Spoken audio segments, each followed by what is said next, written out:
Hello and welcome to the channel. As always, like the video, and if you enjoyed the story, leave a comment on if you would want more. This fan fiction was not created by me, but in the description there is a link to the fanfic so you can show your support to the creator and read along. Without any more delay, let's dive into the story. I'm really glad the Queen decided to come now. After Ainz had saved the people from being slaughtered, each and everyone began to panic once they saw his form. Some even thought they had died, and he was there to carry their souls away to the afterlife. Though he wanted to explain the situation, the mass hysteria prevented him from doing so. Not wanting to deal with it, he had cast a widened silence spell to allow them to listen. The Queen then acted on his behalf and informed them of his identity, and that finally managed to calm them all down. He was rather grateful, since now he didn't need to try to convince them he was on their side. It's not as if I'm not used to this reaction, but can't people just accept what was laid before them?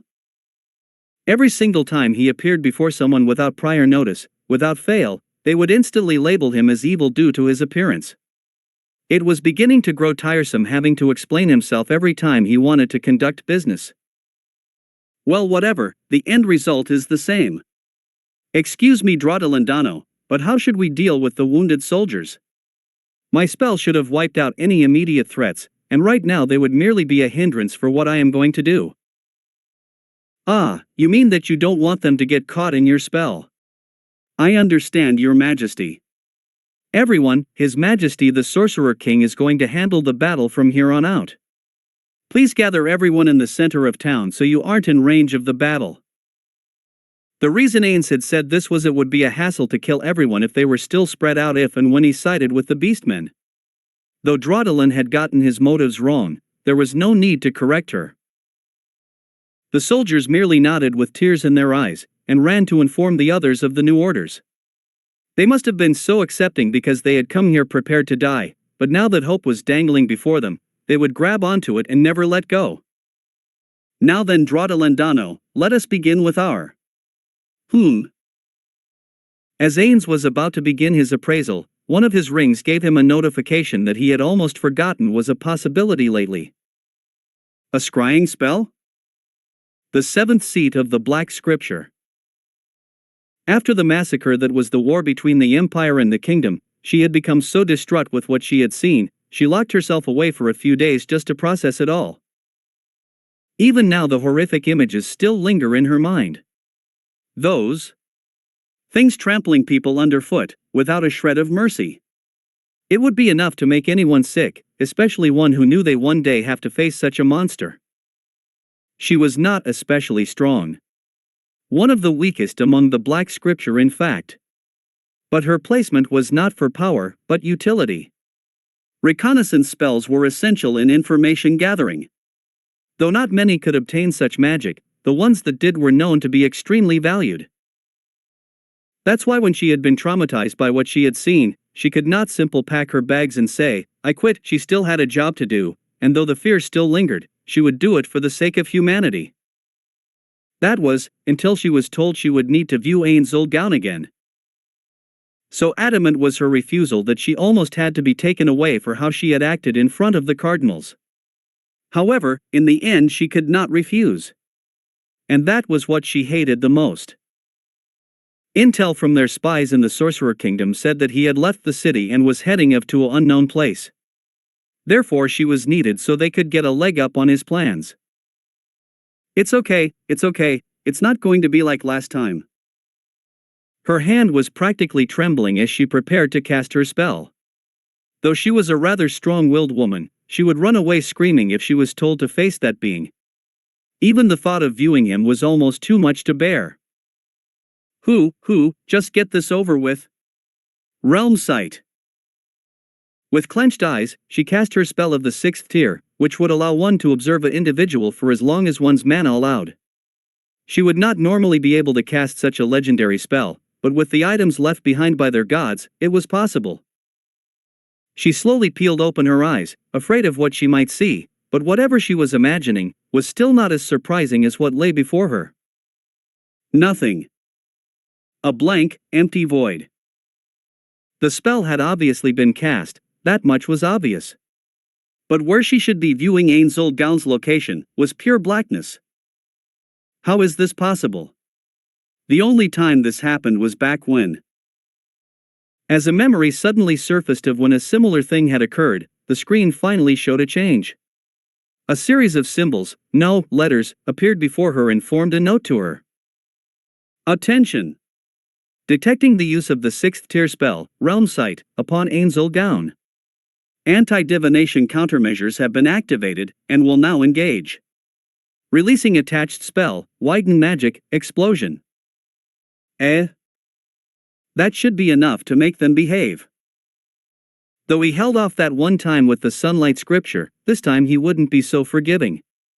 He wouldn't allow for any outside interference. Is something the matter, Your Majesty? HM? Oh, it's nothing, Dra de Lindano. I was just thinking of the ways to defeat this army is all. My current plan is to unleash one of my subordinates on them to erase them all in one fell swoop. Though that may not be needed depending on how this goes. Ignoring her confused face, he searched the crowd for golems that he possibly would be taking on.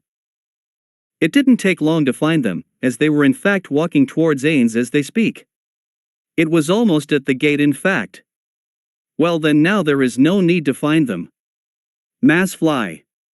Please follow me, Dra de Lindano. Of course. With graceful movements that defied gravity, the group jumped down the wall to get a better meeting point with the cavalry golems. However, what was more surprising was the fact that someone was riding upon one of their backs. Once both parties were around 50 meters from each other, the figure jumped from the golem and crashed to the ground. Unlike Ainz's graceful fall, this one was full of power and force that scattered dust when he hit. So you must be Queen Drawdalin. I'm truly honored. With an obviously fake smile, he bowed in a mocking show of respect. Are you the one who has led this attack on my people? Though her voice could not properly convey it, she was seething with rage. Indeed, I am known as Fandre, the Beastmen King. And it would seem that my little assault has made you even more desperate than I had thought. So you would employ necromancers into your fold to defeat us? I'm shocked. There is no necromancer. This is the mighty being that will end your attack on my people this day. You lost any chance you had once you pitted yourself against him. Is that so? Undead one, identify yourself. For a long period, Ainz didn't respond. Simply staring at the golems that were brought to the fight. And before the king could say another word, he finally gave his reply. How disappointing. It would seem that the legendary golems of the Beastmen were nothing to be interested in after all. Back in Yggdrasil, players could purchase all manner of creatures to defend their guild base as guards for a bit of gold. Though golems were normally crafted, some could be obtained through other means. These golems were just such an example. When one purchased golems, they would simply come in a few preset models, and would cap at level 50. These golems were just one of those models. Bearing witness to this, Ainz was hard-pressed to hide his disappointment. What the hell did you just say, you damn skeleton? Though many would back down at such powerful anger, Ainz merely responded in a cold voice. I said that you no longer have any worth to me. Your value is non-consequential. Shaltir, please send Gargantua to my current location. Before anyone had time to process what was just said, he simply raised one of his bony arms to the sky. No despair. And then, he snapped his fingers. Thump. Despite this pompous undead's insults and hubris, nothing happened. Though he had expected some sort of flame like earlier, or some other powerful force of nature, what greeted him was cold, empty air. Was it a bluff? Really? Is that all? A bunch of hyperbole and then nothing? Were you simply hoping I would run after that little speech you gave? In the face of his mocking, he did not retort or even move a metaphorical muscle, simply stared directly at him from start to finish. That was all. Thump. It seems my guess was right, seeing as you can't even respond in the face of the truth coming to light. Is this really what you were betting your hopes on, Drawdalin? A bluff when victory is so close at hand? Well, I'll have to thank you for giving away your life to me though, It means I can hear your screams of agony so much sooner than I anticipated." His sneer was obvious at a glance. He was met with no response, only a slack-jawed expression with eyes so big they seemed to be coming out of their sockets. "What's wrong? Did the realization that you have no hope leave you paralyzed?" He attempted to goad her into giving a response, though unlike earlier, Draudelin did not try to defend herself, nor did she fall into terror. For the entire conversation, she had been staring at the king like the undead. No, on closer inspection, she was looking slightly over his shoulder. "Just what is going on?" Thump. "This is no fun. How can I enjoy your defeat if you give me no response to relish? Think about it. Your entire country burning to the ground, your citizens screaming as we devour all in our path because you failed to protect them. Your country will be a stepping stone for us to become the strongest nation in this world. And all of it because you were too weak to stop it." He poked and prodded at her for what would be considered heart-wrenching predictions. Anything he felt could make her go over the edge. Even his army behind him began to break out into smiles and laugh to enrage her further, but no matter what he said, she would not stop staring into space. This was getting annoying. Finally, after a long period of waiting, the first movement came from the skeleton from earlier. All it did was shake its head incredulously. That simple movement, however, was more than enough to rouse his ire. After all that had transpired, he was still looking down on him? "You really think you can act like that and get away with it, you damn skeleton? Let me show you what happens to those who look down on the Beastmen King. Golem, fire an arrow straight through this thing's skull." Thump. Right as the bolt was about to pulverize this creature that just pissed him off, he felt a tremor. It was not faint either. Enough to wobble his legs slightly and almost make him lose his balance. This was not a natural occurrence, so it must have been induced somehow. His mind went to the snapping motion from earlier. He raised a hand to stop the living statue's movements to ask one last question. "Was this tremor just now your doing?" "I guess you could say that." "Ha! Then it proves my point that you were merely bluffing. If all you're able to muster is a minor shake, then you really are nothing special. If you had replicated that spell from earlier, then maybe I would have put my guard up, but you can't use it anymore, can you?" The skeleton went quiet once more at this provocation, which validated his guess. He had been right on the mark. Then there is no need to stall this out any longer. Once more he raised his hand to the sky. "Golems." Suddenly, his surroundings went dark. The previous vibrant greens of the field had become pitch black. Though he was in front of his golems, which would cast a considerable shadow, it would not be nearly as dark as this. The sun, though nearing dusk, was still shedding its radiance over the field. As he got over his confusion, he could see that areas some distance away were still just as before, lit by the sun's light. So what could have caused this? He turned around to see if something was there. Thump. And a mountain was now in their place. A great burst of air rushed towards him, accompanied by a storm of dust, though the current of wind was so strong it blew the particles of earth out of his vision in mere seconds. A tremor also came with this as well, so strong that he instantly fell to his knees. Since he had lost his bearings, he could only look up and see a massive mountain of rock in front of him. Though this was unbelievable in of itself, as his gaze drifted ever higher, it felt like his soul was just taken away. What appeared to be a mountain that matched his golems in size was actually a foot. A great beast so big that it seemed to swallow the sky with its presence made itself known. It seemed to be a physical manifestation of the earth itself. Each and every part of its body was made of rock, with its arms and legs being so thick, even the toughest of metals could not hope to break through. Its chest pulsed with an ominous red glow, that beat like its heart was visible for all to see. Its last distinguishing trait was its cold, unfeeling eyes, that glowed with a scarlet light. And though it was alive, they showed no sign of sentience within them. After the image of this creature finally sunk in, the veritable god of earth raised one of its massive stubby legs that was in the place of the cavalry golems. What now stood there was a pile of rock that blended in with that now barren patch of dirt.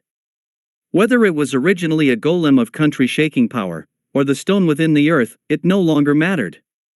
They now all occupied the same pile of rubble. It seemed like everyone present had their very beings frozen. Not a word was uttered by the 50,000 people that occupied this expanse of land. No one could bring themselves to in this moment. After what seemed like an eternity to the beastmen, one being finally gave an order, said so casually that it made one forget his words would decide the fate of an entire species. Now then, Gargantua. Clean the rest up for me, will you? 1 second. That was the time it took for panic to explode on the field. Once the beastmen had fully understood the situation they were in, no flight or flight response was needed. It did not have time to kick in before their brains told them the best option was to run and never look back. There were many expressions for doing a pointless or impossible task. They are used simply because the idea is so outlandishly ridiculous that one could not hope to accomplish it. Things like wanting to boil the entire ocean, or dig up a mountain with one shovel and they like. But what if said mountain got up and fought the attempt to do so? This was the situation the beastmen now found themselves in. They would not dare hope to win against something that could destroy the immensely powerful cavalry golems with one step. For someone to disagree with this would not make them merely mad, they would be the ranting of a complete and utter lunatic. And indeed, this was the correct option. Fleeing with all of their might would be the only chance for survival. Yet, despite this, they had made one fatal flaw in their thinking. The correct option would have simply been to not have been here at all. With each step Gargantua took, lives were claimed, and the fear of the beastmen, that could not possibly have grown any higher, rose ever more. Though they tried to flee, Gargantua's steps created clouds of dust. They blinded those around him and made them lose their way, and inevitably found themselves in his stomping grounds to become part of the painting of gore that made up the soles of its feet. Screams filled the air, all blending together to form a truly cacophonous melody of fear. If one had to put a sound to the word terror, this would be a prime example. Yet as time passed, the sound became quieter and quieter as each passing second claimed innumerable lives. One might expect guts to fly and for bodies to explode when hit with such titanic force. Though the weight was such that any that had the chance to do so would immediately become flattened into the ground to begin to nourish the now torn earth. The only thing left in its wake was a pure red stain. The most terrifying thing, however, was that it looked like it wasn't even trying. It merely walked with casual ease. It was clear that if it broke into a run, the rate of which people died would increase tenfold. But it did not. It would take its time. They were that insignificant. Of course, this method alone would not be sufficient in wiping out the entire force. Creatures are fairly complex after all, so there is no telling what direction they may choose to flee, and they would not all remain in large groups to flatten. Some were quite a distance away, and would most likely escape by the time Gargantua reached them. In response, the siege golem merely ripped out a chunk of earth that was easily comparable to a large village. The movement was done so easily, and so swiftly, the beastmen did not have time to react to what had even happened. With all its strength, it threw the massive boulder in a straight line. If one wanted distance to be priority, it would have been thrown in a lob to get the most distance. Yet that was not the goal this time. The great mass of dirt and stone slid down in a straight line, ripping up ground and slaughtering anything in its path. This alone would be instant death to anything it was directed at, yet even the great waves of land that were created from its path of destruction would bury alive anything within the vicinity. That one throw most likely killed over 10,000 people. Some felt that fleeing to the side would be the best option. If they couldn't escape with distance, they would outsmart them by escaping its line of sight. Yet as soon as they did, a bolt of light erased their presence from existence before their brain could even register what had happened. The cause of it appeared to be the avian near the one to cause all this, wielding a bow of pure light. It would seem his earlier line was no jest. This was a slaughter. Any attempts to escape would be met with just as swift a death. The only way out was their demise. No one wanted to believe it. No one could believe it. They desperately hoped from some way to present itself, some way to escape this atrocity and be safe. But that wasn't going to happen. Nothing would, or could save them. And this brought some of them to their knees, in acceptance of their fate. This was rewarded with quicker death. The one who could not believe it the most was the king, however. He had come believing with all his heart that he wielded some of the most powerful creations to ever grace this world. He was confident that no matter what the Dragon Kingdom did, they would be victorious in the end. So seeing his plans utterly crushed before him, was undoubtedly what caused him to break entirely. No matter what he did, no matter what anyone did, they would not be leaving this battlefield, nay, killing floor, alive. Thus he did the one thing that may guarantee some of his people may be able to survive. He kneeled. It was a truly pathetic pose.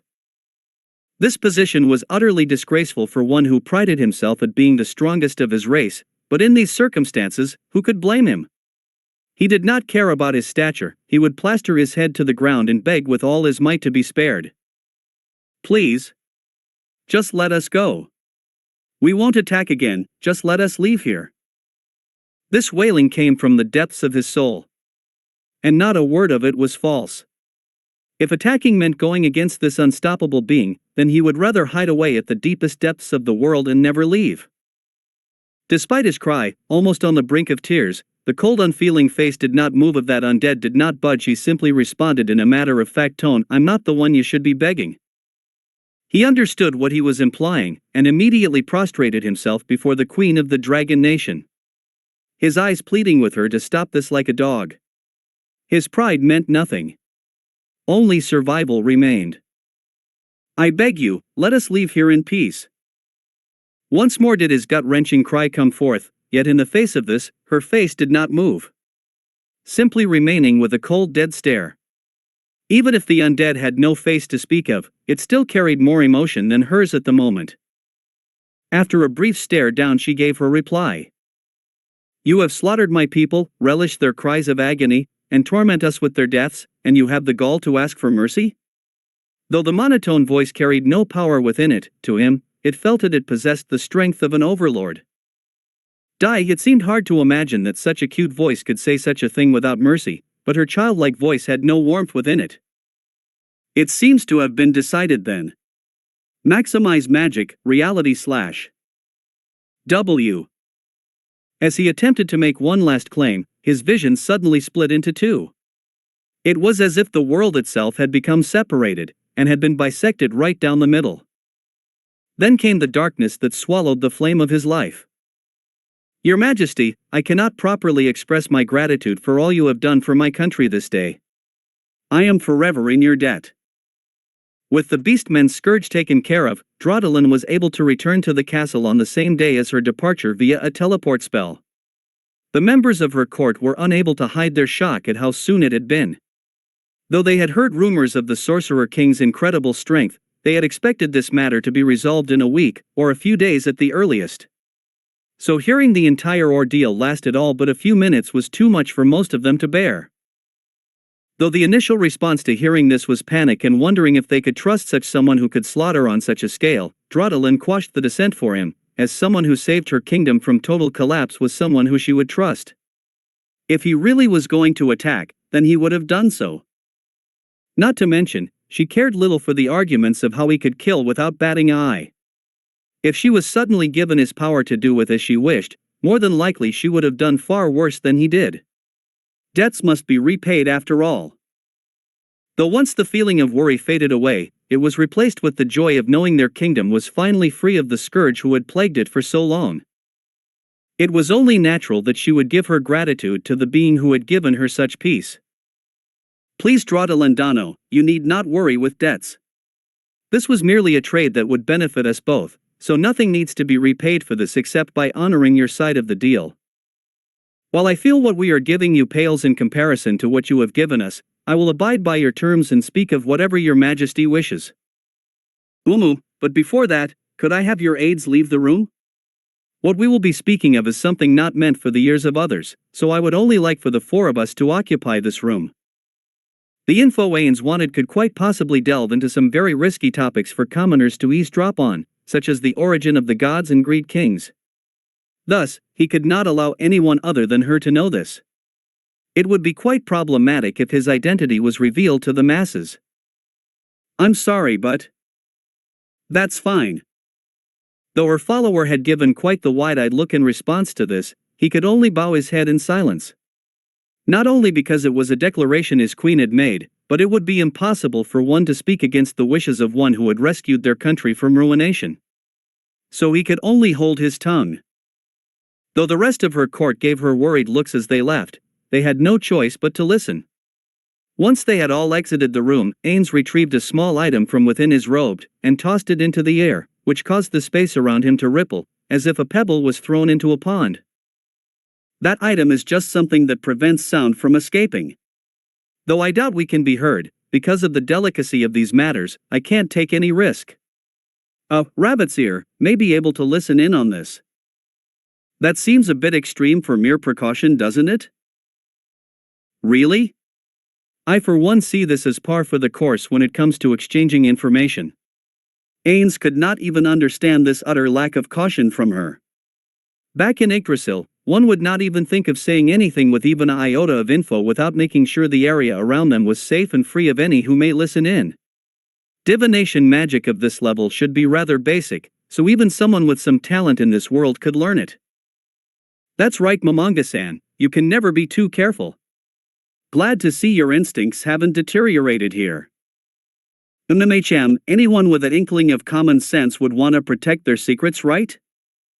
Hearing both his friends come to his side, she could only sigh in defeat as she was now outnumbered. Well, if you say so, then I guess it's true. Well, no matter. Now that the area is properly secured, what was it that you wanted to ask of me? Yes, this may be a rather difficult question to ask, but what do you know of the 6 great gods and 8 greed kings? The stupefaction on her face was plainly obvious. Practically everyone knew of the great god and greed kings. It seemed plainly obvious that a skeleton wouldn't be religious, so what was the purpose of this question? I have heard much of their existences, as well as rumors and reputation of their deeds, but I have yet to find someone who can answer anything definitively about them. Well, alright, but I don't know if I can fully answer your question. After all, I only know slightly more than the average commoner, and most of their exploits are just stories. That doesn't matter. Anything on them will be decidedly helpful. Even if it seems minuscule, I would like to hear what you know. Be it rumors, legends, or fact, it could all be of great use to me.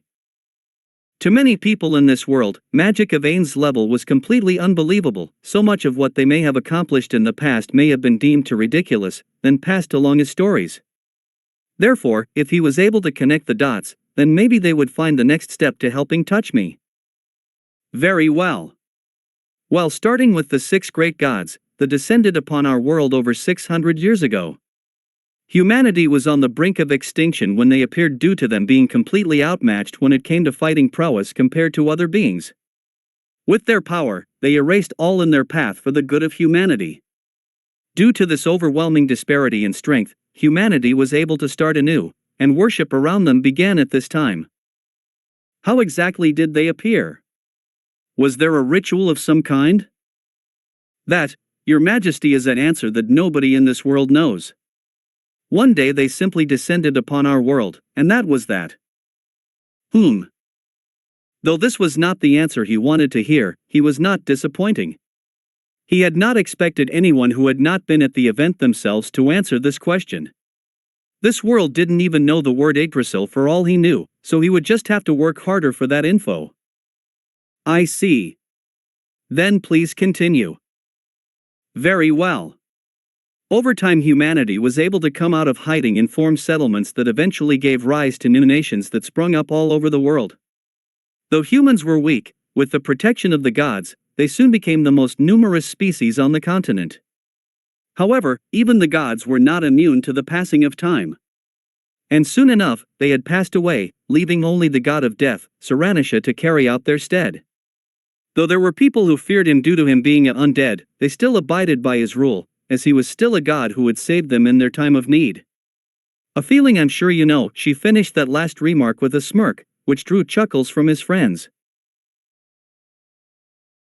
Though things were peaceful for a time, 100 years after they had appeared, the 8 greed kings appeared. Beings that supposedly stole the powers of the gods and used them to rule the world. When they appeared, they instantly proclaimed that the world was now theirs, slaying any who got in their way. Though they seemed to spare humans and said they would fall under their rule. And while Saranisha fought valiantly to defend them, he ultimately fell in battle. This sacrifice was what garnered him the trust of humans. Ainz, after hearing this, began to think of who these beings could be. From the sound of it, the group was comprised of 5 humans and 1 undead, but they had all been killed, as humans naturally had finite lifespans. With these, he could at the very least take peace in the fact that these players were no longer in this world. Still, if these players really were level 100, wouldn't spells like Wish Upon a Shooting Star be able to prolong their life? He found it hard to imagine that a mage would not have learned that spell, as it was quite a popular one back in Yggdrasil. I have heard people refer to them with titles like the God of Water, Fire, and the like. Could it be they were role-playing with dream builds to cover elemental weaknesses? When he thought about it, that theory wasn't completely impossible. Having a group of 6 that could cover all the elements would be very useful, as no one enemy was immune to all elements, so they could cover a lot of situations, but this would naturally make an individual weak, and no one person could have the right weapon for any given situation. Well, that's Yggdrasil for you. No one advantage without matching disadvantages. As Ainz continued his thoughts, the queen continued her speech. Most of what is known about the 8 greed kings is mere story, but I have heard some accounts of the actual proceedings from my great-grandfather, the Brightness Dragon Lord. Ho! And do you happen to know his current whereabouts? Regretfully, I do not. It's rare for him to show himself nowadays. I see. Then please, tell me what you know. Though humanity was now under the rule of these tyrants, in some ways it was a blessing. They still protected humans to some extent. But they made a sport of other races and hunted them to near extinction. The Dragon Lords, who were the reigning species back then, were no exception, and though they all joined forces to face them, it took the work of 10 Dragon Lords to fight on equal ground with just one of them. And even when they were killed, they would revive themselves, though they grew weaker with each one. In the end, the dragons were almost wiped out. They revived? Though that line interested Ainz quite a bit, he could analyze that info later. Though it seemed like the world would fall into their hands forever, they eventually perished due to infighting. There are many legends that explain this. Most simply say they lusted after each other's power, some say their greed literally manifested and killed them, and one even says they died from forming a harem. Though that last one is mostly treated as a joke. Though the room was stunned with that last line, with the exception of Pero Roncino, who seemed to be giving an understanding nod, she continued. Ahem, either way, they left their mark on this world for good or for bad. And though this legend is quite infamous, all their deeds pale in comparison to their greatest act. It is said that the 8 greed kings spread the existence of tier magic throughout the world, which naturally was helpful for humans, as this is one of the only reason they survived without their help. The red lights that served as Ainz's eyes flared at this news. This revelation finally answered a question that he had been asking for so long. It would seem the reason that this world had Yggdrasil spells was because players spread them here in the first place. But the question remained, how could this possibly be done? As someone in the same position as them, he knew his knowledge of magic was simply the game's mechanics, and not something that required actual magical knowledge. So how could they possibly have created something so fundamentally tied to Yggdrasil? To affect the entire new world would require nothing shy of.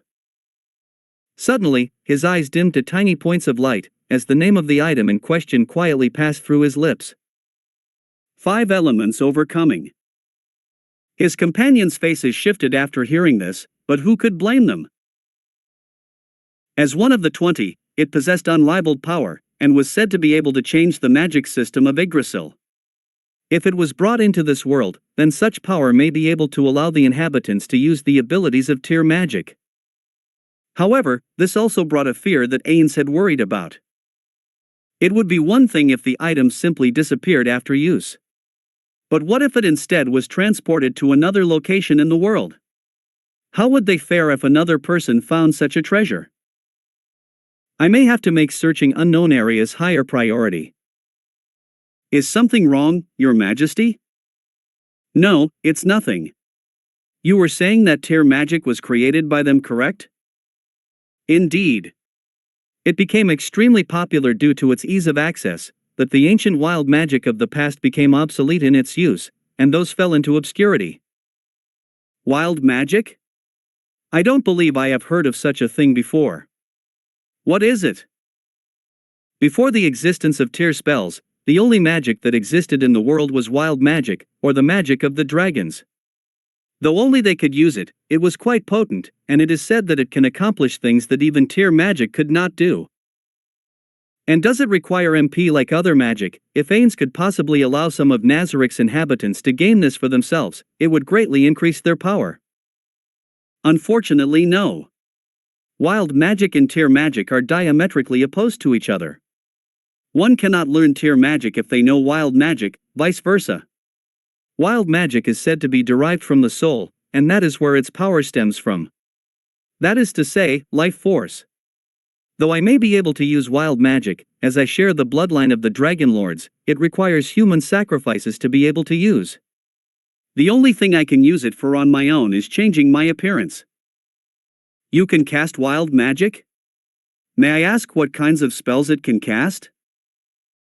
I do not know much of them since I have never had the chance to use them myself, but I have heard of the more famous ones. There is world teleportation, which can have one traverse to any point in the world, whether they have been there or not. There is Born of Earth, which allows one to create earthly items and form them to their will, which is how this city was built, and I remember being told about the Platinum Dragon Lord's supposed ultimate attack, which is a great explosion of light, though for me to use that would require probably millions of souls. Ainz suddenly had an epiphany after hearing this. If wild magic truly required such a sacrifice, then how could the Dragon Lords use it so casually in the past? Do the Dragon Lords also require the lives of others to cast these spells? That only applies to me. Since dragons are such powerful creatures, their bodies are the only ones capable of using such power without needing the life force of others. From what I hear, it is powered by their own life force, and as such, they can't use them too often, or it may kill them from the accumulation. After analyzing this priceless information he had just obtained, he began to connect the dots to his previous adversary. Can only be used by dragons. Can do things tier magic can't. Is powered by life force. He now had concrete proof. Riku Agonia equals Platinum Dragon Lord. Though this revaluation brought many more questions than it solved. Why had he attacked him? What was the armor he had used? Was it a golem or was it himself, and he was only a dragon lord in name like the queen? Questions kept piling on, and only the man himself could answer it for him. Yet besides this, another thing had begun to gnaw on his mind. Items and abilities in Yggdrasil with the word world in them were the toppest of the top items. Only a chosen few were able to wield such might. Therefore it was quite lucky that two of them occupied his guild. And given what he knew, and the names of the spells he had heard, a shocking discovery was made. A power that can rival world items. Could I finally have found Shaltir's assailant? When he thought about it calmly, it made sense to some extent.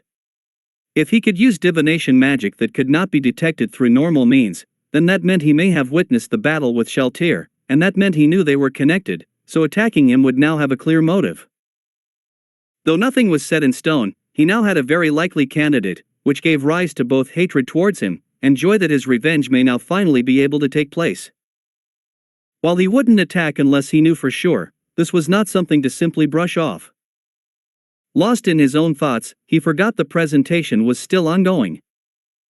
Unfortunately, that is all I know of them, Your Majesty. I am sorry that I don't know more about them, but the only people who know of those events would be the Dragon Lords. Know what you have said is more than enough. I have understood quite a few things I was confused about, and now have some info that is invaluable to me. Truthfully, that was all I wished to ask, so Dratalandano, I shall now take my leave. Your Majesty, before you leave, what would you say to becoming a vassal state? With your protection, my people would be able to live in safety for the rest of your days. I do not know what we could offer in exchange, but whatever you desire, I will do all in my power to obtain it for you. It is the least I could do. Why did this have to be brought up now? I can't handle these political things. Demiurge and Albedo, where are you? Though he desperately wanted to cry out, taking her as a vassal would allow the Force Noah's wild magic under his control, which was something he deeply wanted. He just had to make an excuse to not do it right now. I suppose I could agree to that. But I have some urgent business to take care of elsewhere at the moment, so I will send a diplomat in a few days to work out the finer details of this union. It's been a pleasure, Dra de Lindano. You as well, Your Majesty. Umu, gate. As the magical doorway appeared before him, he prepared to step through with his friends in tow. But before he managed to step in, he heard her crying out to him once more. Your Majesty. Though he was partway through the door, he turned to hear her parting words. If I may be so bold, why did you wish to learn about these legends? He paused for a moment, thinking of the best way to respond to the question. After a moment's contemplation, he gave her his answer. Let's just say I'm searching for a way back home. And with that, Ainz' group left the room, leaving only a dumbfounded queen in its walls. Within the great tomb of Nazarik's 9th floor, a gate had suddenly manifested inside one of the Supreme One's rooms. This would normally be impossible, however, due to the extensive security measures in place around the tomb. However, since Touchme and Albert were both within Nazarik while they were gone, they did not need to be as strict with the defensive barrier around the great tomb. While precautions were still made, it was much less than what was usually applied, which made coming here far faster than usual. However, teleportation inside the tomb was still impossible without a ring of Ainzul gown, therefore there was only one answer to who could be entering the abode of the Supreme Beings. As the trio exited the portal back into Nazarik, immediate discussion sprang up at the events that had just transpired. I honestly didn't expect us to return this fast. Pero Roncino was the first to voice his surprise, which was soon followed by his sister's agreement. Right? Though I already knew of the level difference between us and those outside, I didn't expect it to be over that fast. And because it was over so quick, I barely got any chances to interact with the queen. He slumped his shoulders to make up for the lack of distinguishing facial features a bird lacked.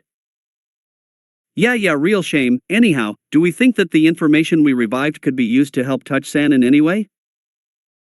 Seeing his own plight be completely ignored, his mouth opened to seemingly make a retort, then closed halfway, as he most likely realized that now was not the time to do so. Thus, he simply responded to her question. I wouldn't know, to be honest with you. Momonga-san was the one asking the questions since he knows the most, but from what I heard, I didn't think anything was really of use, as we never learned the cause of the previous players coming here. That's true. All I really understood was the fact that other players existed besides us. What do you think, Momonga-san? Was there anything that stood out to you? Instead of responding to the question, Ainz simply sat in a corner of the room while muttering to himself. In fact, he had been doing so since they first arrived. Phrases such as "was it him?" or an advanced version of "dominate" and so on occasionally slipped through, but both other members of the room had no clue as to what they meant. Momonga-san, you alright? You've been spacing out a bit? That line seemed to finally snap him out of his trace. Ah. Sorry, Chagama-san, I was merely analyzing the information we had received. Well then, what do you think? Did you learn anything that could be related to us being summoned? Unfortunately no, as we only really confirmed what we already knew, as well as gaining some new information on previous players. But what I was just thinking about wasn't to do with that, but another event that had transpired shortly after I had arrived. Oh? And what is that? I mentioned it to you previously, Pero Roncino-san, but I never elaborated like I intended to. A few days after being summoned here, Shaltir was brainwashed by an unknown entity. I have been searching for them ever since, as the only way for me to free her was to kill her. I will never forgive them for what they have done, and when I find them, I will be sure to repay their debt 1,000-fold. The anger coming from him was obvious for all to see. Though they had known their friend for a long time, they had never truly seen him get angry, as he was always the neutral party to not take anyone's side and calm everyone down. Therefore, he never got angered, since everyone in the guild liked him, and even when he was upset, it was due to minor things and he would get over it quickly. However, this was true, raw anger in its purest form. The fact that this incident had taken place over a year ago, yet he had still held on to this anger, was a testament to how deep his wrath went. Still, the outsiders, Pero Roncino and Buku Buku, who had not experienced what he had, could not understand this. Isn't that a little extreme, Mamanga-san? I mean, NPCs could just be revived if they die, and not only that, it was years ago. Shouldn't they be let go by now? A little extreme? Though he had reined in his annoyance at Buku Buku Chagama's remark on not wanting to see the children, he had held his tongue, as he understood that they had not come to see them outside of their intended purpose, as a canvas for their fantasies. However, this time he could not hold back his ire. To him, the NPCs were the last remnants he had to his friends back then, and he saw them all as their children. So seeing them blatantly ignore that was quite upsetting. Though he didn't like to cause discord among the guild, some things could not be ignored. Listen, the NPCs are to me an extension of you all. They have developed personality traits of their respective creators, as well as look up to us all. I see them as nothing less than our children, and when I had to kill Shaltir, it was to me the same as killing your daughter. On top of that, I didn't know if they could be revived in this world, which made it even harder. The very fact that someone would do such a thing to me cannot, and will not, be forgiven. Though he had started out stern, he began to delve deeper and deeper into his anger as he remembered more and more of the events that had transpired. So intense was his fury that Pero Roncino stepped back slightly after hearing it. Ah. You're right, I'm sorry, Mamanga-san. Upon hearing his friend's slightly tremulous voice, he sighed to calm himself down, as he got too caught up in his rancor. No, I'm sorry to Pero Roncino-san, I got too caught up in my feelings and went a little overboard. Still, I feel like you both haven't registered the fact that the NPCs are now living, breathing beings. All of them are now our responsibility, and we must live up to that. It's not as if I don't understand where you're both coming from, as I also made a rather embarrassing NPC, but I have learned to accept it now. You can't change the past, and we have to learn to accept them for how they are. Ah, I've really dampened the mood now, haven't I? I may have laid it on a bit too thick there. After realizing what he was saying, it kind of came off like he was lecturing them, which was not what he was aiming for, but it would seem that he had been just a tad arrogant. Though he was about to apologize, a voice stopped him before he was able to. No, you're right, Mamanga-san. I guess we both kind of have been a bit harsh with how we've been acting towards them. In the end we made them, so we have to learn to accept them. It's just like you said. Thank you for understanding, Chagama-san. Though I feel like I was being a bit arrogant near the end there. Well, you kind of have the right to be, seeing as you're right.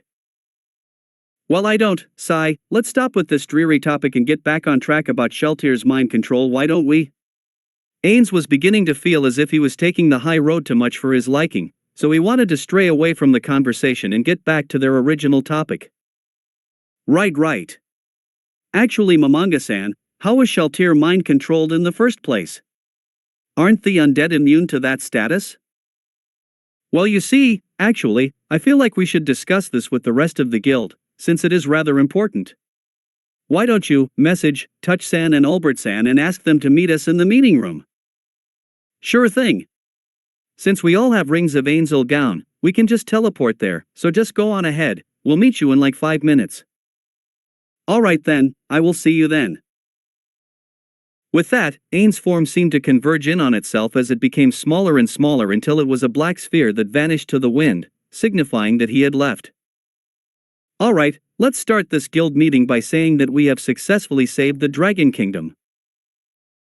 Ainz felt it was only appropriate to start off this meeting by giving some good news first, as it would be quite awkward to start immediately going into the nitty-gritty of the details, so he gave a broad topic to celebrate over. While expected, it is still quite unfortunate that we did not learn anything on how we came to this world. Though we have learned some other information, however. The beastmen we know threat to us, so we could easily gain their trust by wiping them out. Was there ever any doubt? I feel like we can stop any force on the planet with the power we possess. Don't get careless, Albertsan. The enemy could surprise us in ways we aren't expecting, so carelessness is folly. Panito Mosan would scold you if he were here.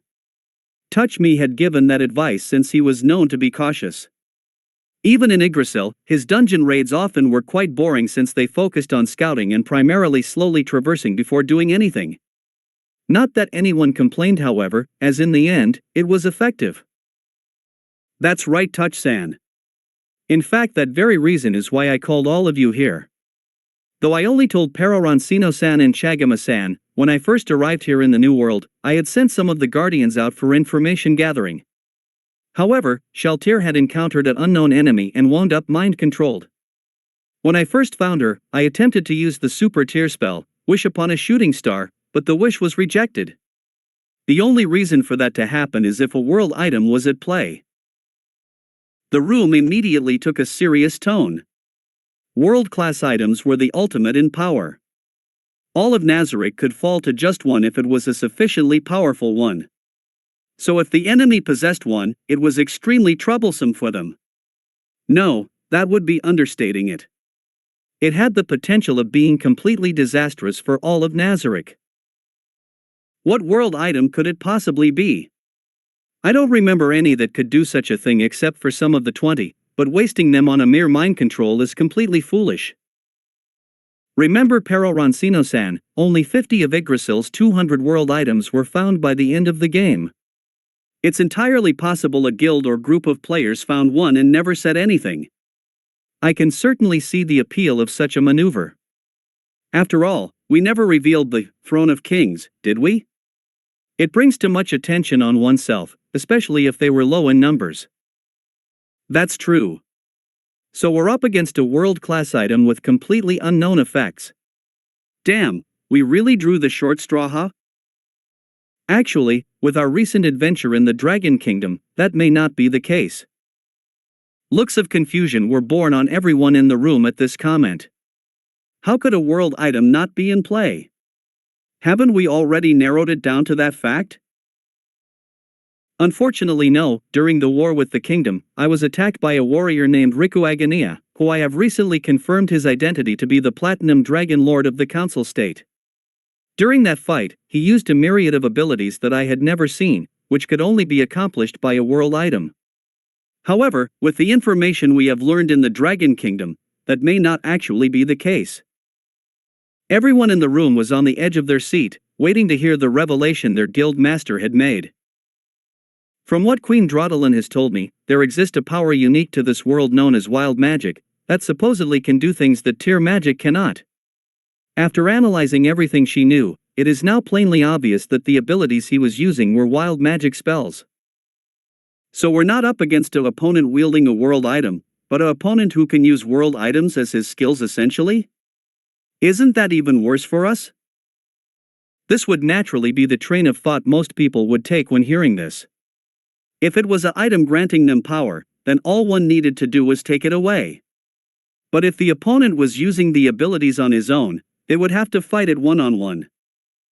Not necessarily. Though it is concerning, he is not that strong. Wild magic aside, he appears to be a magic tank that specializes in super close quarters combat, with floating weaponry that count as his body. We have estimated he is in the 80 to 90 range level. But if he can use that mind control spell, then the level difference won't matter, will it? Yes, which is why I want to observe him for now and see if he truly is the one who did it before moving in. If we truly cannot beat him one-on-one, or even with all of us together, we may have to look into other methods. For example, this, he pointed to the dark red orb floating under his sternum, and the room gave an understanding nod. There are some things that bug me though. What would that be? When I found Shaltir, she was simply in the middle of a field with no one near her. She was under no orders, and acted as if she were a boss fight, only going aggro when attacked. If she really was mind-controlled by him, wouldn't he have taken her away? That is true. Do you think it could just be the effect of the spell? That wouldn't make sense, Oniai-chan. What use could a spell have that just turns whoever you face into a boss? I could be a way to run away, but if you already possess such skills, why would you need to? The room became a swarm of arguments, each person throwing suggestions only for them to be shot down by someone else.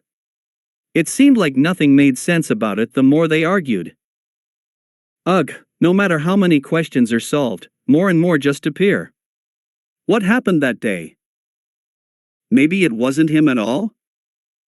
The group turned to Touch Me, who had given his thoughts on the matter. What he had said seemed completely strange with what they had heard so far. How could that be though? It looks like all the evidence points to him?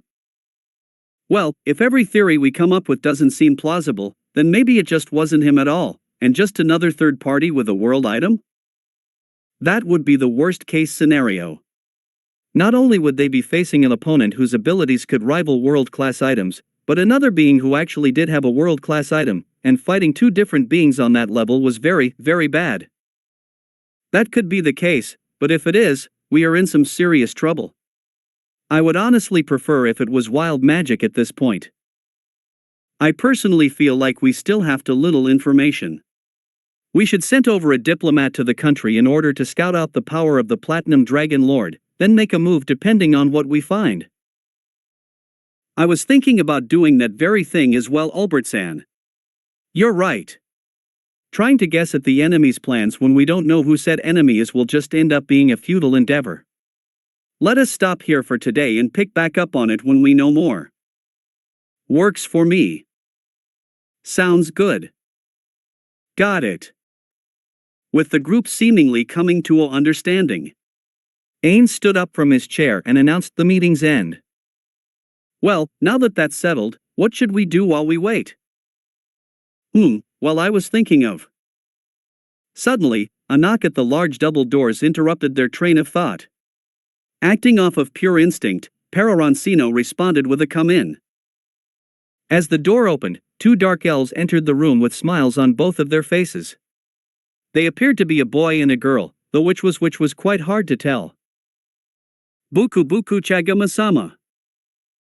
While most of the room had seen the pair of twins beforehand, the other pair of sibling did not, and they bore the very picture of shock on their faces.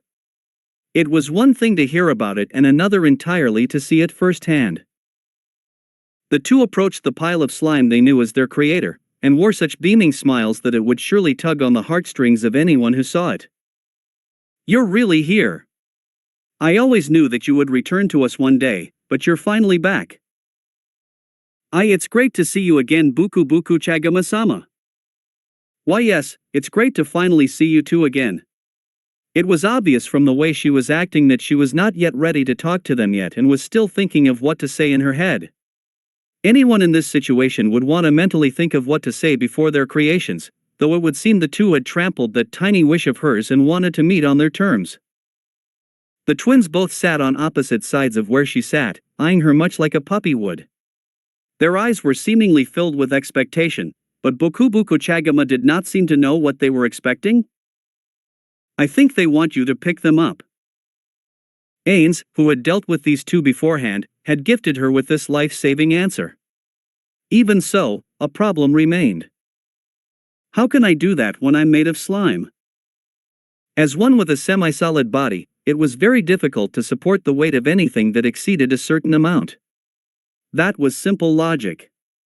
Therefore, how would one expect her to carry two children on her lap? Oh, so that's what you two wanted. While I'd be happy to, I don't know if my slime body would be able to support you two.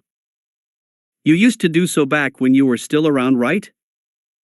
Ah, that's right. Back in Yggdrasil, she would sometimes set them on her lap as a joke while talking to other members of the guild. While it was fine then since it was only a game, it would seem that this harmless idea had now become real. They have memories from back in Yggdrasil. How is that possible? I can understand being alive here, crazy as it is, but how can they remember things back before the transfer? Though she had slowly come to accept the reality of their situation, this was a completely different matter entirely. Yggdrasil was just a game, an assortment of data and code. Therefore, anything that occurred there was just a simulation, and anything created there was mere fantasy. How could something that was nothing but mere coding at the time remember such events? As she dove further into the matter, she had remembered things that she used to do back then, such as dress them up in cute outfits and so on, and the fact that they most likely remembered such events filled her with a burning shame for a moment. While this very confusing, she still needed to sort out the minor problem in front of her. She could not simply explain the differences between then and now, as they simply wouldn't understand the many ways in which reality was different from a game. Besides, it was plainly obvious they were hoping to be picked up. That being the case. Well, if I am able to carry things like shields and equipment, then this shouldn't be a problem, right? Or rather, if I'm unable to do that, then that would make me no longer able to tank, right? That's a scary thought. Though she still had reservations, she nonetheless grabbed Aura and Mare from their armpits and attempted to lift them. While it was rather tricky with this new anatomy, surprisingly the liquid-like state she was now in did not seem to hinder her in the slightest, and the two soon found themselves upon her lap, or rather, where her lap would usually be. The two both let out even greater smiles once sat upon her, and the mood they gave off could not be mistaken for anything other than utter delight, which seemed to cause Buku Buku Chagama to relax her tense nerves, as there didn't seem to be anything particularly outstanding or odd about the two other than their attire. Wani-chan, you always talked about how we should never talk about marriage or lovers since you are everyone's idol, yet here you are acting like a mother. Seems like you've finally embraced your womanly side. It's almost enough to make me cry. Just you wait until we're alone. Where have you been all this time, Buku Buku Chagama-sama? No doubt it must have been important to keep a supreme being busy for so long. Their eyes full of anticipation and happiness began to fill her with a slight bit of guilt, for her coming here was only a quirk of fate. Though she could not possibly have known this would happen, it still left her feeling like she had betrayed them somewhat. While she wanted to explain to them where she had been, she needed to not only think of an excuse that they would buy, but also frame it in a way that seemed to be important. Problem being, she needed time. Time she did not have. Then, an idea struck her. Of course, Aura. But I feel like it is entirely inappropriate to talk here, is it not? Why don't we go to the gigantic tree and we can discuss things there instead? While she had suggested moving this conversation somewhere more private in order to buy time for her answer, she also simply did not want to talk about it in her friend group, as it would make it a lot harder to come up with ideas as well as being somewhat embarrassing. Plus, I don't want to give that dumbass any more ammo against me. Of course, Buku Buku Chagama-sama. Mare and I were going to suggest the same thing later, since we had cleaned it before your arrival. Come on, let's go. Though they were still providing her respect, it felt like they were hopped up on excitement and thus quite impatient. Of course, this would not stem so far as to be rude to her. Yet despite this, the overwhelming attitude of the two seemed to form a whirlwind that swept her along like a storm, one that she had no hope of escaping. And so, it carried her to the exit of the room with the two in tow. Once I'm done talking with them, I'll rejoin you all in a little bit, but I'll be at the 6th floor if anyone needs me. By using her trademark cutesy voice, she wagged a tentacle at the group as she was practically dragged out the door, leaving the four to themselves for the time being. Well, those two certainly seem lively. Pero Roncino was quick to make his opinion known as the three left the room in such a rush. Well, it's not as if I don't understand their enthusiasm, Pero Roncino-san. To them, Chagama-san is their creator, so the fact that they are meeting with her once more is extremely exciting to them. His time with the NPCs had given him much insight on how they viewed each of their creators. Each one, without exception, was devoutly loyal to them, even over Ainz himself. So to him, he wouldn't expect seeing anything less from them in their reactions. And also, seeing someone who you never thought you'd see again is truly a joyous thing. He shook his head to clear it of the embarrassing words he was about to say. The mood recently had been rather somber, so he didn't want to drag it down once more with his personal feelings. Well, you have to remember that they are both still children. So you can't expect too much restraint with their feelings. Ah, I didn't think of that. I guess you are right on that front. I never had kids of my own, but I guess that would be the way they may react to a parent. For a moment, Ainz had though he had heard someone in the room day shocker, but the voice was so quiet he was not sure who it belonged to, nor if it was even said at all. However, having this topic brought up suddenly flared Ain's memory to a previous conversation they had earlier. Pero Roncino-san, since we have the time, why don't you go and meet with Shaltir while Chagama-san is meeting with the twins? Having been reminded of his obligations, his head suddenly snapped to Ainz in an instant. Though his mask blocked any attempt to read his thoughts, his voice gave them away clear as day. I guess you're right, Momanga-san. It's probably best to get it done now opposed to waiting until there is no choice left, right? Unease, anticipation, excitement, panic, and many more emotions all blended together within his tone. It was clear that he was unsure how his encounter with his creation would go. You don't need to be so worried over this.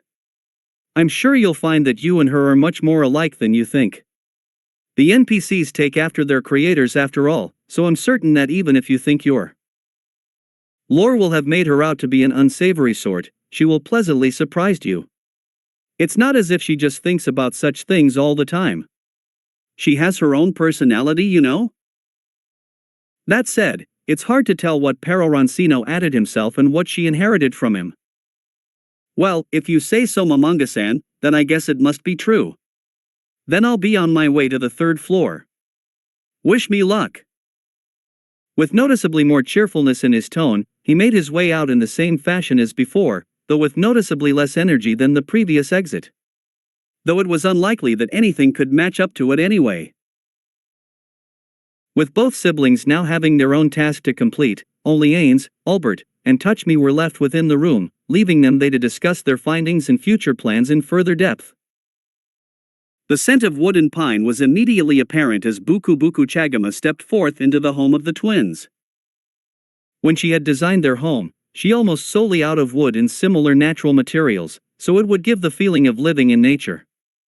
Even the home itself was built from a gigantic tree. Though she was the one who made it, and thus knew everything there was to know about it, being here in person gave off a cozy feel that the virtual world could not express. The decor was very calming, as the contrast between the brown and greens were easy on the eyes. Yet she could not bring herself to relax within these walls. No matter how calming the room was, the 2 children kneeling before her overrode all of that, and instead filled her with stress, hoping that she could live up to whatever expectations they had of her. It's fine. If Momanga-san can do it, then so can I. You two don't need to be so formal, you know? Please raise your heads. What do you mean, Buku Buku Chagama-sama? It's only natural to treat you in such a manner. We couldn't possibly show any disrespect towards you.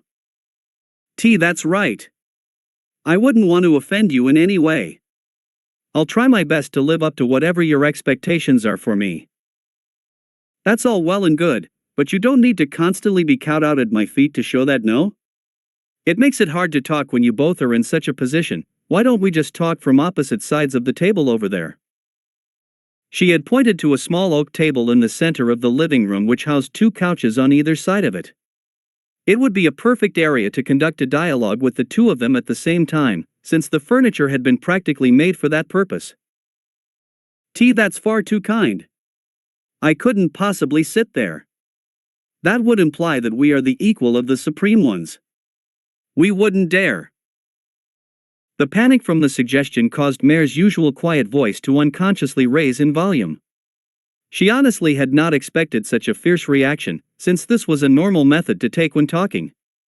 But it would seem that even this small action was enough to send them over the edge. There's no need to worry about things like that, I don't mind at all. In fact, I insist that you do so. Without waiting for an answer, she moved over to the seating area and sat herself on one of the home's many cushions so they would have no time to refuse again. All the while she could not help but wonder how a cushion would not get wet with her body sat upon it. Seeing little recourse, the 2 nervously sat on the other side of the table, with troubled expressions on both of their faces. Bearing witness to this, Buku Buku Chagama flashed them a smile which had an immediately telling effect, as their previous faces were nowhere to be found, now replaced by smiles of their own.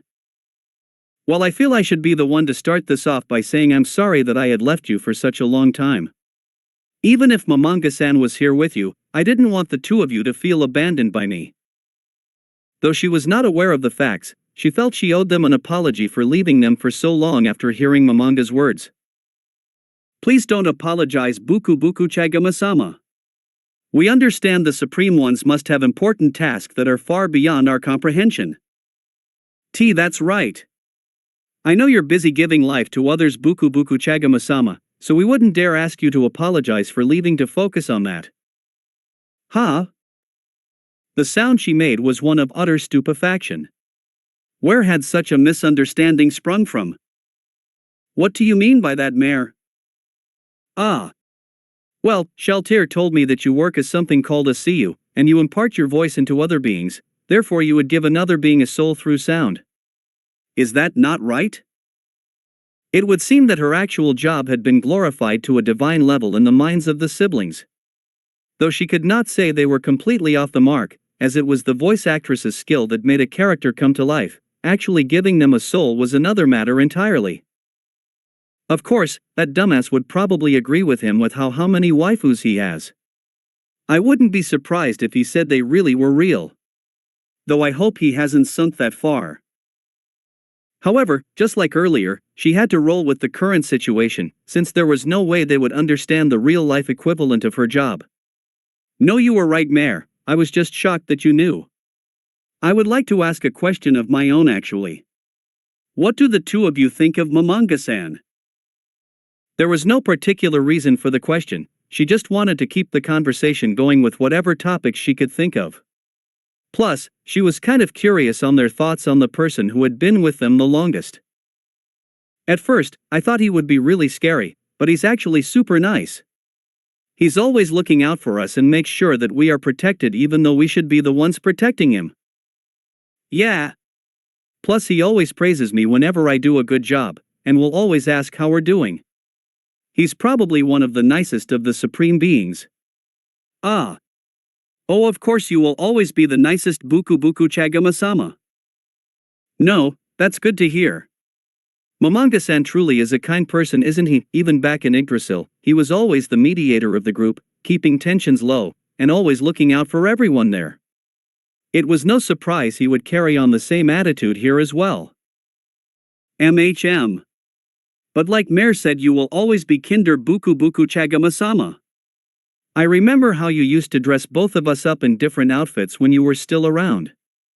I still have fond memories of those times. And there it is? Is that so? Well, I was just kind of trying different looks and testing different equipment, and yeah, that's it. She scrambled to put together a sentence that could explain her act, as she really didn't want to say something that may embarrass herself. It always makes me happy when I think back on those times, since our cloths are a gift from you that we must cherish. At first I was confused on why we were dressed this way, but when Ainz-sama told us your true intentions, I felt so stupid for not picking up on them sooner. But now that I know, I feel honored for us to be granted your specialness. True intentions? Yet another misguided thought that the two of them shared. And from Momanga no less. What did he tell you too?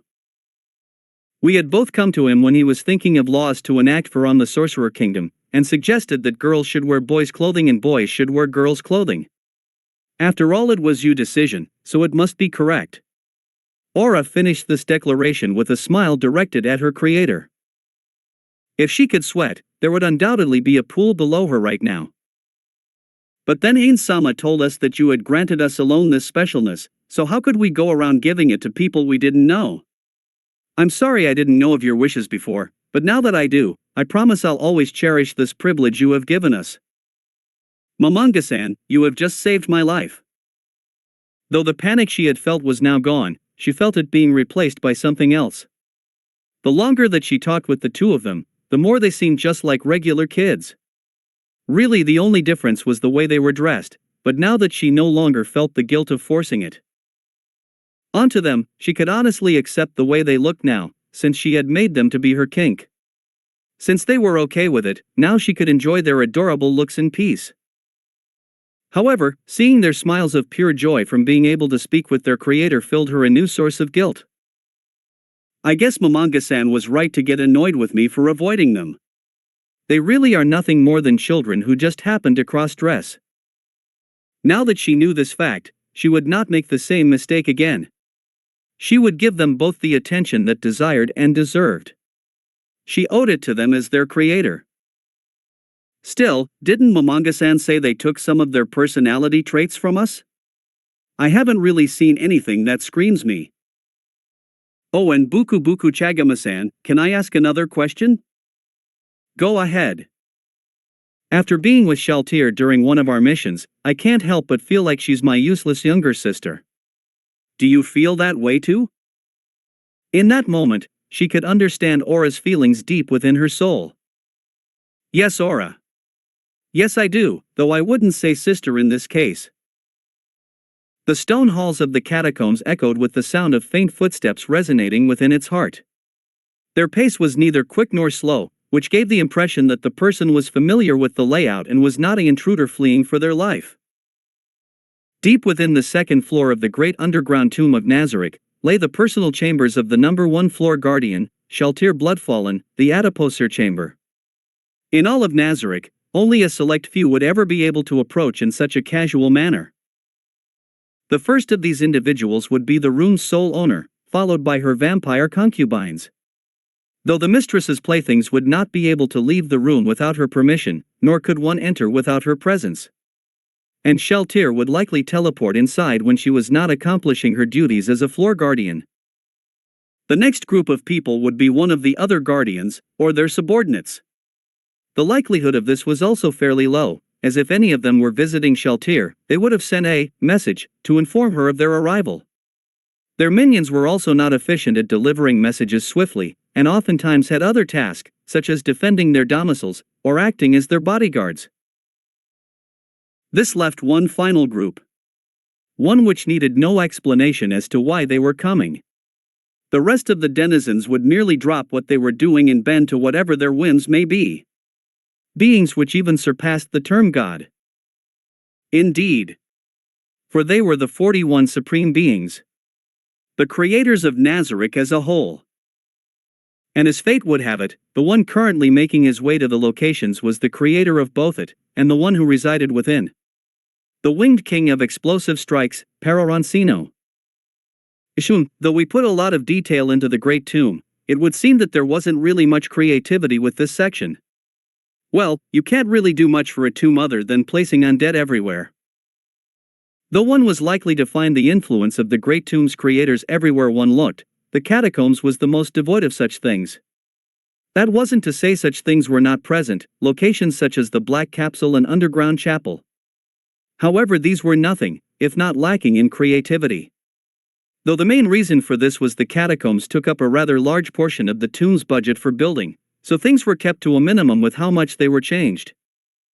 At least this one got to be implemented. In order to enter the living quarters of Shaltir Bloodfallen, one would have to cross the derelict rope bridge. The rope that held it looked to be nearly on the brink of snapping in some places, and the floorboards that held it together were rotted away from the passage of time. Below the molded bridge lay innumerable corpses, wailing out to any who could hear. Though one may immediately turn around when seeing such a path, Pararancino knew that it was merely a cosmetic effect, and the bridge itself was as sturdy as a concrete road. Not to mention, anyone who possessed flight spells would not be deterred in the slightest, so ultimately its only purpose was for decoration. As he quickly passed the seemingly perilous crossing, he stopped in front of a simple stone door. A somewhat pleasing odor wafted through the underside of the door. He raised his hand to give a light knock, but stopped before he was about to make contact. How do I want to handle this? It's obvious that I can't treat her like we're seeing eye to eye based on how the others have acted, and I'm no good at playing the part of a superior. But Momanga-san said that we could get along. All right. With his preparations of psyching himself up complete, he moved forward to knock on the door. XQ. His hand was barely able to even reach the entrance, however, before the door was violently swung open, leaving a sparkly-eyed beauty in its place. Peroroncino-sama. I've been awaiting your arrival. Please, come in. It would seem that the reaction from earlier was not unique to the twins. Though she was making an effort to subdue her reaction, it was not very effective, and her emotions still carried through. I just need to act formal, right? Or at the very least not act rude. Thank you, Shaltir. I will do so. As he said this, she immediately moved to the side to allow him entry.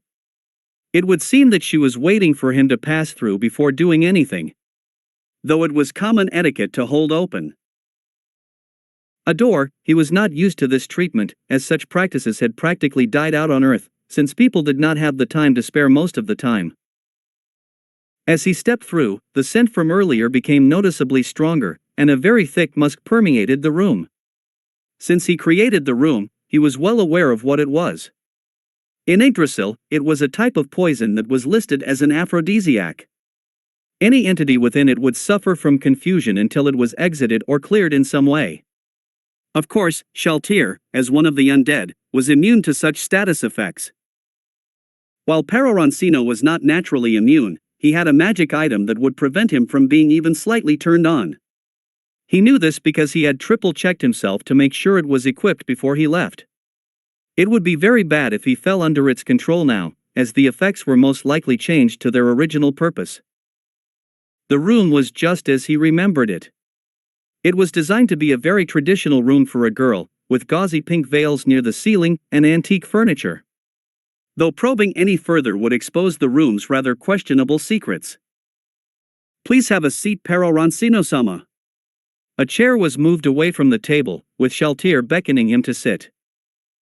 This is becoming a bit of a hassle. While he appreciated the kindness in her gestures, it seemed a bit too excessive for him, to the point where he was beginning to suspect if she was doing this out of a need for something.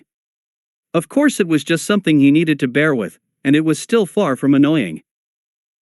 Once again, thanks, but you don't need to be so attentive to my needs, you know? I can handle myself just fine. Of course. I'd expect nothing less of you, my lord. But it would be remiss of me to not see to it that both your needs and any inadequacies are taken care of. If I could not even do that, then how could I call myself a guardian? I understand.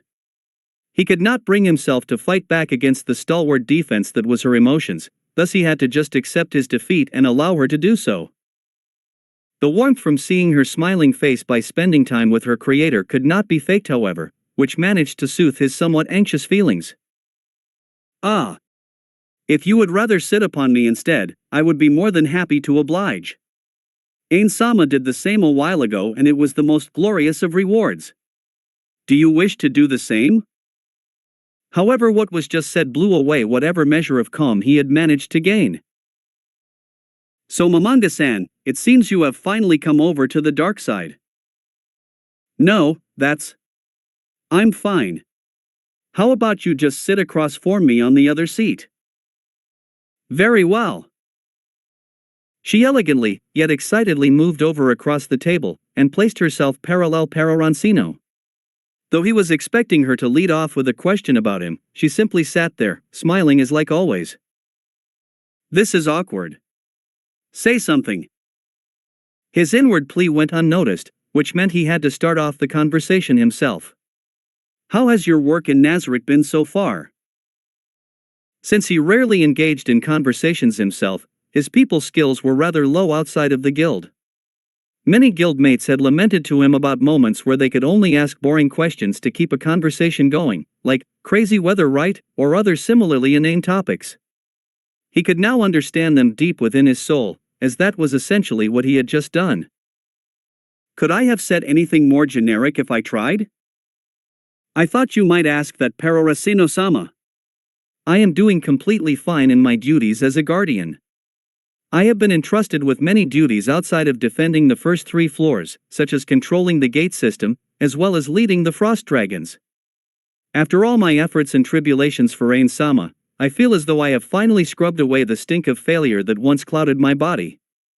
This, Shaltir Bloodfallen, will let all of Nazarick know she can be of use to everyone. Her passionate speech had left her panting by the end. It would seem she had poured her heart and soul into her declaration. So I've heard. I'm quite proud of what you've managed to accomplish, Shaltir. You've truly grown from what I'd originally intended. Her beaming smile grew even wider and a blush manifested itself on her face as she was bathed in praise from her creator. However, by the stink of failure, do you mean when you were mind-controlled? Within the blink of an eye, her previously exorbitant face fell into a frown, and she wistfully confirmed his words. Indeed. I committed the worst sin any guardian could commit, and turned my lance against one of the supreme ones. Though Ainz-sama has repeatedly told me it wasn't my fault, I don't feel as if that is the case. Even now I feel ashamed of myself, despite not having any memory of the incident. Her lip quivered, and she suddenly threw her arms up, only to bring them back down for her face to land into. Oh Ainz, my lord! How could I have done that to you? Pero Roncino wanted to comfort her, but he had no such experience. Hell, he had no such experience dealing with women, period. But regardless, it was obvious he needed to do something for her condition. And so he did the only thing he could think of, and rested his hand on her back. It's fine, Shaltir, it's not your fault. You had only been here for a few days, so it was impossible to know if such a threat was looming in the distance. Besides, what makes you so sure that you were to blame, and you weren't caught by surprise? She simply lifted her head and stared through tear-stained eyes. The last thing I remember was chasing some humans in search for information, which means I must have activated my blood frenzy, and caused all sorts of problems to occur. I'm certain that they noticed me because of that. Back in the game, blood frenzy was merely a useful skill. But now that it was real, it seemed to be causing some trouble with Shaltir's character as a whole. In the end, the blame was on him for adding it. Of course, no one could have known this would happen, but in the end he had created her, so anything she did was, by extension, his doing. Even if that was the case, Shaltir, I was the one who gave you that ability. So in the end the fault would lie with me, no? She immediately looked in horror as the words left his mouth. I wouldn't dare. None of this is your fault, Pero Roncino-sama. I am solely to blame. Well, I would argue the exact opposite. You were performing your duties and got messed up by a feature that I made. That seems to be telling of my own failure, wouldn't you agree? I wouldn't. However you designed me is how I was meant to be in your will. If I can't control it, then the blame is on me. No, the blame is on me for. This back and forth went on, seemingly never to reach an end. Both parties refused to shift blame on the other due to one reason or the other. One out of loyalty, and one out of kindness.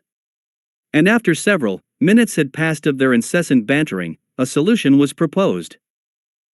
Since we both seem to think that ourselves are to blame, why don't we just agree to disagree and say we both messed up? NGH. I guess that's. Then it's agreed. I still don't think you did anything wrong. Both parties thought the exact same thing, though neither would ever admit it. Well, now that that is done with, do you have anything that you would like to ask of me? I'm open to anything, you know. While this was ultimately for her sake, and it was only natural to allow her questions to be answered, he was quite interested in what questions a person like her would ask of him. If that is the case, would you give me your blessing to marry Ainz-sama? Egg. That sound, which did not even sound like one his body could produce, escaped his throat from the shock of hearing her first question. You want to marry Momonga-san?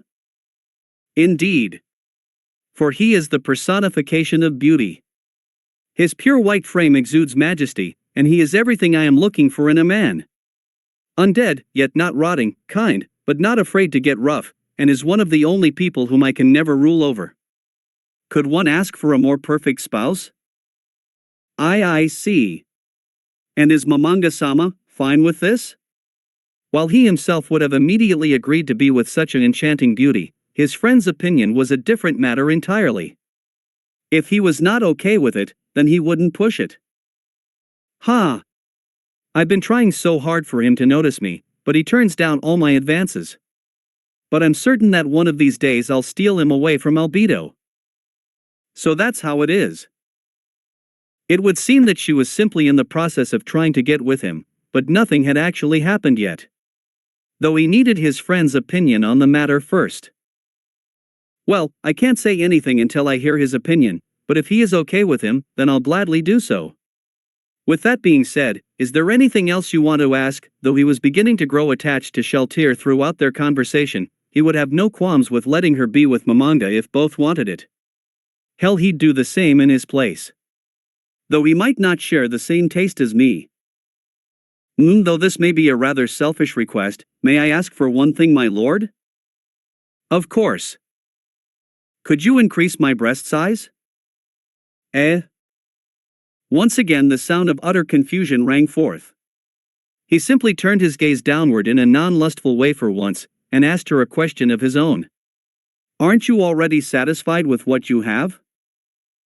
When he had commissioned Sheltir's design, the artist had a distinct distaste for lowlies, thus he had made her breast far too large for her body in the final design, and since it was a favor, he could not ask for a retake. This is just padding I use to make do for my decidedly lacking chest. In reality, I'm nothing but a washboard. Therefore, I was hoping that you could. That's great. It was now Sheltir's turn to give a stupefied cry after hearing her creator say such things. How was such a thing good in any way? Why would you want more when you're already perfect the way you are? Girls with flat chest are far more attractive than others for so many reasons.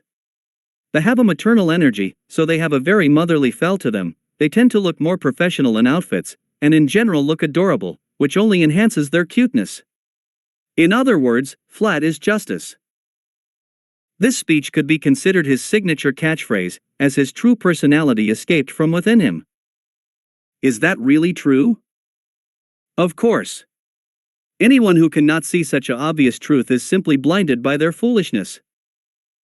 Hearing this rather passionate speech seemed to light up Sheltir's mood considerably. Though he hadn't really been trying to at the time. He was simply excited that his background lore became real, since he added it as a joke when the design was finished. Of course, having such a beauty who was built to fit all of his interests be unattainable to him was saddening at first, but he did not mind anymore. While he feared all of his jokes he had added into her lore would make her into a rather unsavory character, she seemed to be relatively normal, but just rather open about her sexual interest. In other words, himself. Her personality was just a mirror of his own. Bearing witness to this fact, he cheered up along with Sheltir, as he was no longer ashamed of his creation, but instead happy to have someone who he could relate to on every level. But there was one thing left he needed to test. Hey Sheltir, what do you think about Aura and Mare? Mare is fine, but that shorty should really watch her tongue sometimes. Who does she think she is, constantly picking fights with me? Though that isn't to say I don't care about her. There is no doubt. She is my creation.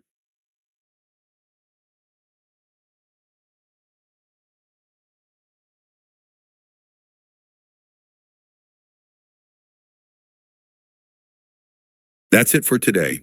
Remember to show your support to the creator of this story if you enjoyed it. If you would like more parts of the story to be uploaded, leave a comment and subscribe to get notified when the story continues. Bye-bye for now, and I hope that you all have a wonderful rest of your day.